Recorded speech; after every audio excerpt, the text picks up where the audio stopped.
ওরে, কেউ আমাকে ঘরে তোললা, বাইরে প্রচণ্ড ঠান্ডা। আর তোরা আমাকে চ্যাংদোলা করে ফেলে কোথায় গেলি? খালি গায়ে এই কনকনে শীতে তোদের কোনো জ্ঞানাক্কেল নেই নাকি? একটা করে তো সোয়েটার টুপি আমাকে আর আমার ময়ূরকে পরিয়ে আনতে পারতিস নাকি? দেখ, আমার সাথে আমার ময়ূরটাও কেমন ঠান্ডায় কাঁপছে। তোরা সবকটা হলো কিপ্টের দল। তোরা আমাকে এখানে কেন ফেলেছিস? কি ভেবেছিস জানি না নাকি?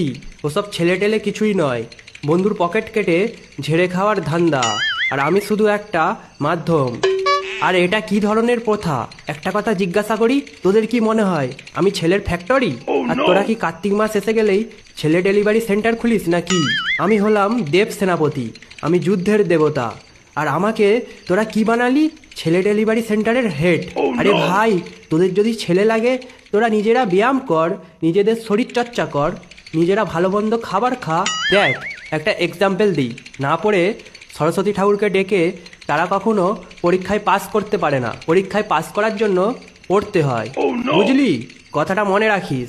ওরে, তোরা আমাকে কেউ ঘরে তোল, না হলে একটা কেউ চাদর দিয়ে যা ভাই, বাইরে প্রচণ্ড ঠান্ডা। এবার বোধহয় নিউমোনিয়া হয়ে যাবে। এই নিউমোনিয়া নিয়ে বাড়ি ফিরতে হবে। কোন মালটা বেশ বলেছিল মামার বাড়ি ভারী মজা, সেই মালটাকে হাতের কাছে পায়। হ্যাঁ।